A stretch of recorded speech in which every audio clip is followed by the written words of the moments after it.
when a man is using you, he's doing these 10 things. Now, ladies, it has come to my attention that a lot of women that come to me are simply not aware that they are being taken advantage of, right? They're hanging on the man's every word, don't see that there's no actions, there's no follow through, all those things, right? So let's actually talk about how you see, how you know that he is just using you, that he's just taking advantage of you, so you can stop questioning yourself, doubting yourself, second guessing yourself, and ultimately giving all your power away and your self respect that is so hard to come back from. So let's go ahead and dive right in. Now, number 10 is he flirts openly with other ladies. So when you observe that, you are not crazy.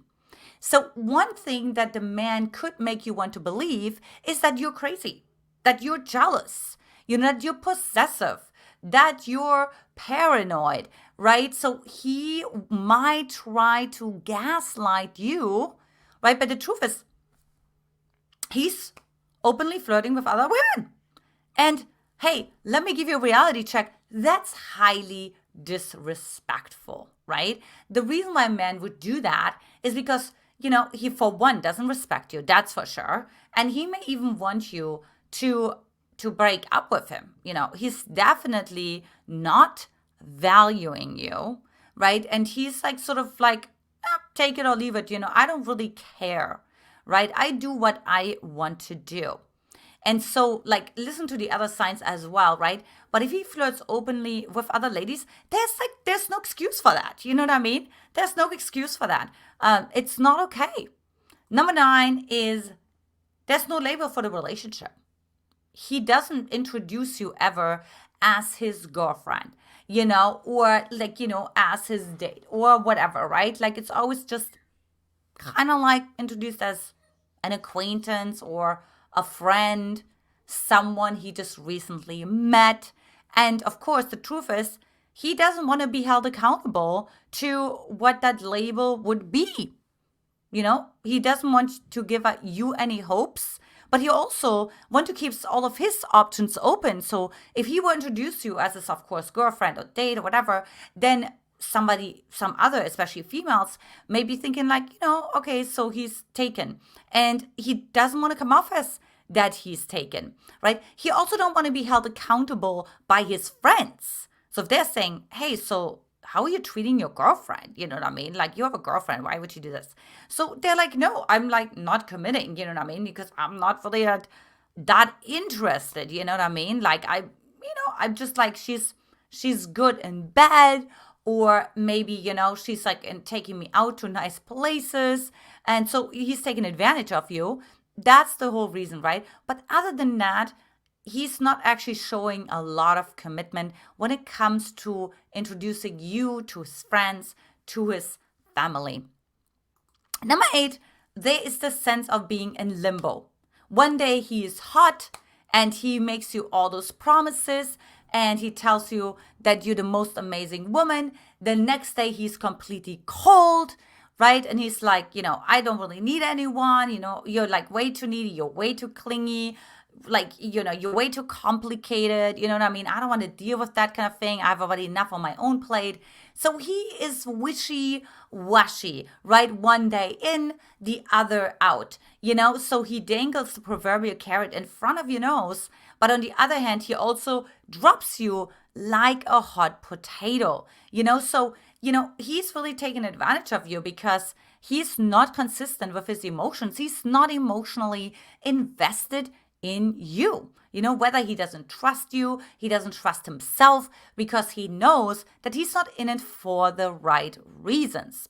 And, it can also be that he's simply interested in attention from you, right? Narcissists sometimes just like love all the attention and knowing that you are emotionally invested in him, right? That gives him such a satisfaction for his ego, and his human need for significance is met tremendously, right? So if you find like, this is a back and forth, this in and out, there's always an excuse. hot and cold, chances are, you want to take a second look if it's really worth staying in that, I call it, situationship.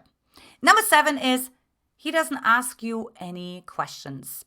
Now, picture yourself, you're on a date. And what happens on that date? If I was the mouse in the wall, what would I actually observe? Who is doing the talking, right? Are you the talker?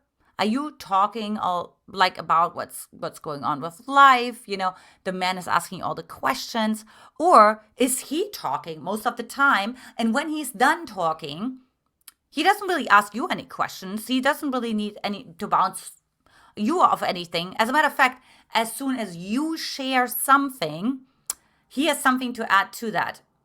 So you may mention something about a vacation that you did, let's say, I don't know, in the Caribbean, right? And he said, oh, I went to the Caribbean last year, right? Oh my God, that was so fun. I went with my friend and we went on the banana ride, and it was so great and all the things, right? And then you talk about that you got a new dog. Oh yeah, like I have a dog too. My dog is a shepherd and his name is Max, and all the things, right? So it's always like as soon as you say something, like he bounces off that, and it's just all about him. Like he likes to bring everything back to himself. Now, what that shows, for one, is that he has no capacity or interest to who you really are. And I mean, I just wish men would actually just say, I don't know why. I just don't have the capacity. I don't really care. I don't really care what you have to say. I feel so empty right now inside of myself that I just need you to listen to me. I just need to process. I don't need to express myself. I need to do all those things. But I don't really care what you have to say. I don't really have the energy or the focus or the interest in that. I wish men would say that, but they don't. Because, of course, they don't want to come off as the jerk, right? So instead, they just don't ask questions. And that also shows he's not really that interested, because let me put the opposite in place. So when a man is truly interested in you, he wants to know everything about you. He wants to get to know your world. He wants to know who your best friends are. He wants to know what kind of relationship you have with your family. Who else is important in your life? Do you have pets? How do you like your job? Do you have a favorite colleague? He wants to know everything about you because he's sort of living vicariously through you, and he actually feels like he's magnifying his own joy, right? He's seeing himself with you. He's trying you on. So if he doesn't do that, he's not really that interested, right? And this is good to actually face very early on. Now, number 6 is your second choice. You are just not his priority. And so how that can show up, and I see this with women that come to me all the time, certainly also women that I have worked with over the years, and that is that the men are just, there's something more important, right? The kids are more important. And I'm not talking if they're 4 or 5 years old. I'm talking about when they're 18 and 19 years old, and they're off to college, right? Or he has to sell the house that he lived in with his ex, or, he still has some sort of relationship with his ex because, because of the kids and because of insurance and because of the house and because of taxes and all those things, right? So there's always an excuse. You know what I mean? He's too busy right now. He's working on trying to find himself. So you just never a priority. I'm not even kidding you. I had one woman I talked to the other day, and she literally said, he just he doesn't have time to get back to me because, on Saturday he has bingo night, and then he goes on a hike with his friends. And I said, wow, I see. Those are really high level, activities, right? He needs to watch the latest, whatever show, whatever that is, Grey's Anatomy. I'm just joking. But whatever that is for him, right? And you're wait, what? Are you kidding me? You know what I mean? You're willing to play second fiddle to a bingo night, but this is the thing. You're no, thank you. I don't think a man needs to scream it any louder that you are a second choice. Now, let me tell you briefly where this actually comes from. So, if you find yourself in this position where you're constantly second choice, where you're constantly not a priority, right? It's because you're used to that from your childhood, right? And I don't care if you're like 40s, 50s, if you're in your 20s, 30s, doesn't really matter, right? Like you're used to it from your childhood. So your parents just didn't pay attention to you. Maybe you had a sibling that was grown, that was like born pretty much right after you, or maybe you had several siblings, right? Maybe your parents worked like really long hours, so you just never the priority. Work was way more important, right? Money was way more important, right? Something else was way more important. Maybe your parents got a divorce and your dad was ending up siding with his new wife, or the mom, was siding with his new with her new boyfriend, or her new husband, or whatever the case may be. But there's always like this, like you're like not that important, right? And then what happens is, because that becomes a blueprint for you, where you just say, this is what life is. This is how love goes. You actually recreate it unconsciously in your dating, in your romantic relationship life. I know it's really sad, right? Because how does that make you feel? It makes you feel like replaceable, inadequate, right? Like insecure, all those things. And if you look at those qualities, the first time you felt them was when your parent didn't attend to you, when he was dismissive, when your mom was a rage monster, right? Like when your dad said, you're never going to account to anything. All of these things play into it. So what am I going to say to heal that? Is, of course, doing that inner child work and actually breaking through all the stories that you're not valuable, that your voice doesn't matter, right? That your needs don't matter, right? It's okay if they come second or third or fourth or fifth. And we want to like really, truly shift that. Number 5 is, look, that's very simple. He's not taking you out on dates. He's not taking you out on dates. He's like talking with you on the phone, or, he's happy to come over for a booty call, a quickie, whatever else he needs, you know what I mean? Look, if you come from a more higher net worth family and he knows you're sort of like a sugar mama, so to say, right? But he's not taking you on dates. He's not saying like, hey, let me take you on a proper date, right? Like, maybe he takes you like to, I don't know, Burger King, somewhere cheap, fast food, you know what I mean? Somewhere like just an appetizer or whatever. And because you have to pay for the dinner, if you want to take him to a 5-star restaurant, you have to pay for it, right? Because you're also so used to always giving, and you're also so used to proving your value. What you learned in your childhood, that you have to invest first in order to get. This could be, for example, the case if you had a narcissistic parent, right? Like where you had to provide something first, like whether it's attention for your parent, or maybe you even had to help your parent. Maybe you had to be the little helper for your sibling, whatever, right? But you had to be in some sort of like helping, supporting, provider position. And that gave you value and the right to be here, right? To be on this planet and to have needs as well, And so like that's what you want to start rewriting.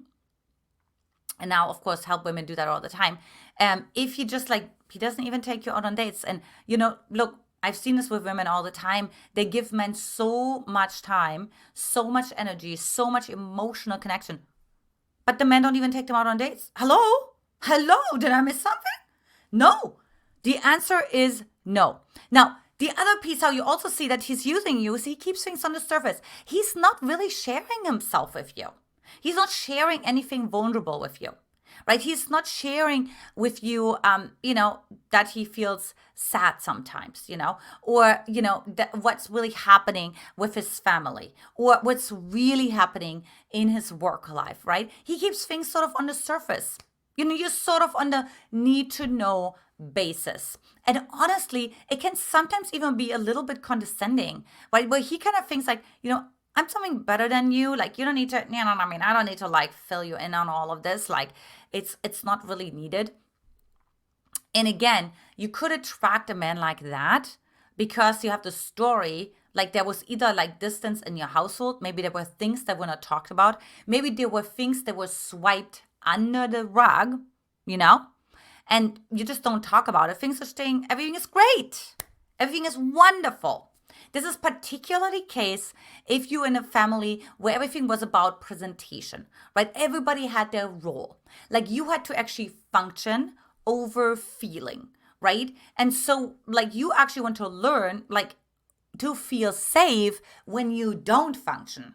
You actually want to find out what are some other quote unquote roles or identities or archetypes or energies you have inside of yourself that you haven't really expressed.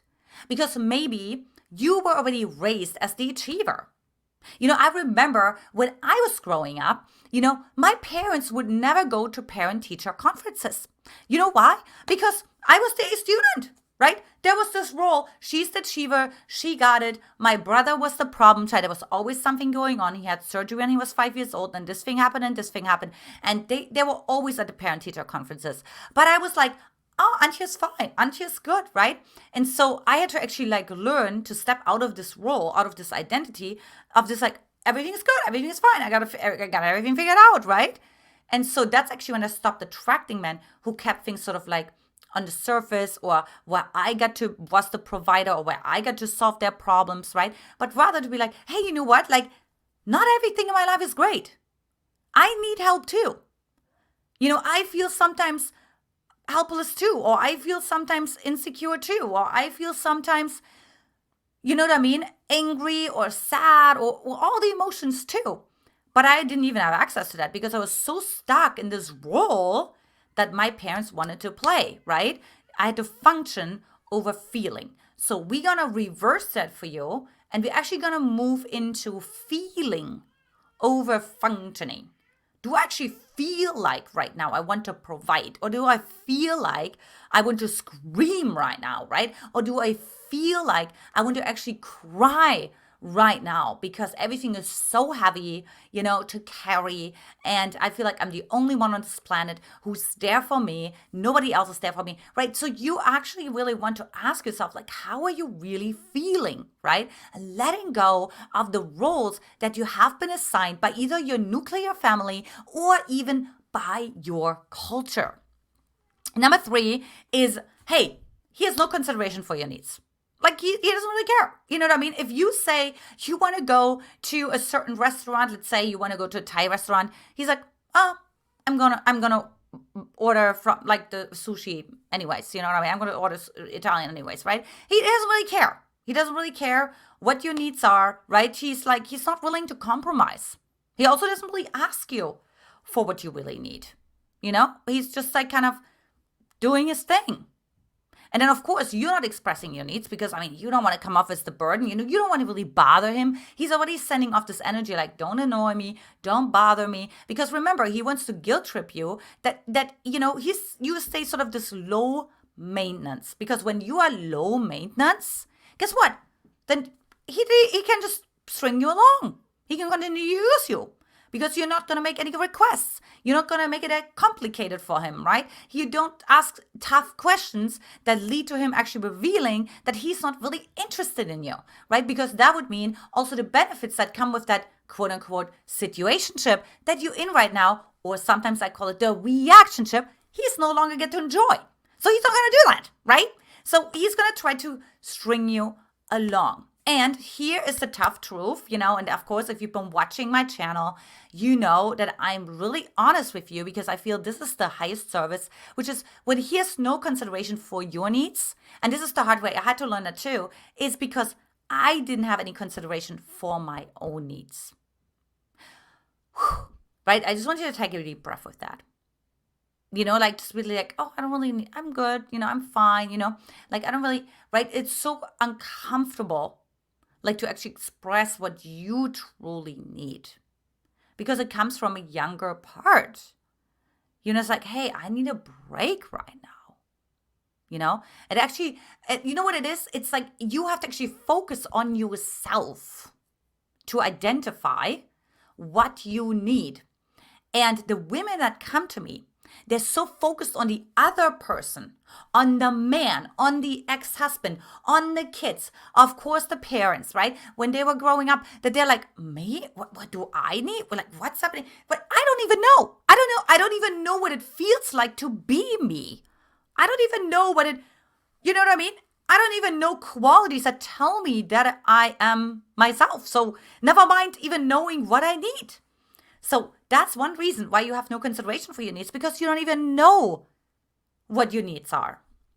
Or other way, you don't know what your needs are until it's too late. You totally lose yourself in the presence of a man that you're truly attracted to. You truly forget who you are, what you want to say. Even if you have a PhD, if you're a C-level executive, even if you're a doctor, lawyer, right? You just totally forget what you wanted to say. And it's just like, wait, what happened just with my brain? You know what I mean? What just happened? I know exactly how to present myself. I know exactly how to communicate. But with this guy, I just don't know. I just don't get my foot on the ground. Right? It's because you're so focused on the other person. And you're so drawn into their agenda. And what we want to learn is for you to come back to yourself in that moment.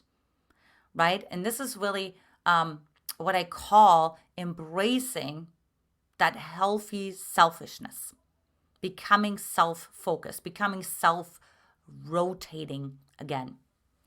Number 2 is, well, there is a future he has, but you are not in it. He may tell you about this beautiful vacation that he is planning. Maybe he's going to go to Costa Rica and he's going to go through the jungle and he's going to go to this retreat and he's going to go to his friend's wedding and his mom is turning 80 and whatever. He's telling you all those things. He may be even texting you. He's sending you photos. He's sending you screenshots, right? But you know what? You're never in it. There is no invitation, right? So he just wants you to let you know, hey, you're like my texting buddy. You're my pen pal. Hey, you just give me the attention that I need right now. This kind of emotional fast food, so to say, right? But look, girlfriend, isn't that so painful? Because isn't it true that when he talks about, if you care about this guy, right? And he talks about his future, and you're like, don't you ask yourself oh, what would it be like to go to the mom's birthday with him, right? Oh, wow. I would love to go down, that zip lining, you know what I mean? In Costa Rica, right? Or watch certain monkeys or whatever it is, right? I would love to do that. I would love to go on a retreat with him. So isn't it so painful that when you feel that this yearning inside of your heart, right? And he's putting pictures and images into your mind, right? And you get even images shot, sent to you via text message. I think this is so cruel, and for him to actually say, yeah, but you're not in it. I'm not inviting you. Why not? And then of course he puts you in this position where, again, you can say, hey, that would be fun to do together, right? That feels a little awkward, doesn't it? Because you feel like, oh, that feels a little embarrassing, because what if he said, of course you're not in it. And doesn't that remind you again of your childhood? Doesn't that remind you of your mom was saying something and you got totally embarrassed? Right? I remember, when I was singing, dancing, expressing my needs, my mom would be like, oh, Antia, not again. Right? That caused extreme embarrassment for me. And so, again, you don't want to experience that embarrassment, right? So what you want to do instead is you want to create your own future. And of course, you can totally express and saying that something like that you would like to do with him as well, but also be prepared that you don't get a response back. But you want to acknowledge for yourself that this is something that you desire to have, right? This is the kind of relationship you want. You want to put that on your vision board, right? You want to say, with the right man, I want to have this kind of experience. And you know what? The right man, I do so many videos that are 6 signs how you know that he is the one, that you are the queen, that he wants to get married to you, right? That he is into you, all those things, right? So you'll see the contrast, because when he is into you, you are in his future. He can't wait to introduce you to his mom, right? He can't wait to show you off to the world, right? He can't wait to have all those experiences that he had and share them with you because he wants to have your feedback. And again, it magnifies his own joy, his own pleasure, his own emotions when he shares it with you. And finally, number one, he only pays attention to you when he wants something. So he may reach out to you and it's like, oh, hey, and you're like, I'm so glad you're calling. You know what I mean? It's Friday night and oh my God, you're like, hey, how are you? You want to do something? And he's like, oh, hey, so, the reason why I was calling you is my car broke down and I'm wondering if you can help me out, if I can like get your car, right? Or if you can run to the gas station real quick and get some gas for me, right? Or, oh, hey, actually, I'm getting this new piece of furniture tomorrow, I was wondering if you can help me, I know that you're an interior designer and, can you just give me like some little tips or something? Or let's say you're a doctor. I hear this all the time from my doctor clients, right? And, this could be anywhere if you're a lawyer, right? If you have like a certain expertise, but like, oh my God, Mark, I'm so happy to hear from you, right? Oh, hey, so I just wanted to ask you something. So I have this thing. I just got this bite. I don't really know what it is. And I was wondering if you can tell me more what that could be. I'm sending you a screenshot right now so you can analyze what's happening. Does that sound familiar to you? Right? He's using you. And I know, even when I say that, right, I have almost like tears in my eyes because it's so painful when you're being used, when you're being taken advantage of over and over again. And I really want to presence that because isn't it true that over the years it has hardened you, right? It has made you like less available to those emotions because you're used to it. I just talked to a woman a couple of weeks ago and she's used to being cheated on all the time. And how she said it to me is like as if she's like telling me, what she wants to have for breakfast. Well, because it's so painful, isn't it? Right? So take that video, and really see when a man is truly interested in you, when he's really invested in you, he will do the opposite of all of those things that are listed in this video. So I have had certainly my own share of those kind of experiences of being ghosted on, being taken advantage of, being lied to for sure, and all the things. Now, if you haven't yet, I just really highly recommend make sure to take my free love quiz, right, to learn how to attract the relationship you truly want, right, you really desire, right? And you can hop on over to getlovequiz.com or simply click the link in the description below. I want to hear everything, all the feedback that you have for me, what's coming up for you, what do you resonate with the most. Sending you so much love. Talk to you later. Take care. Bye-bye.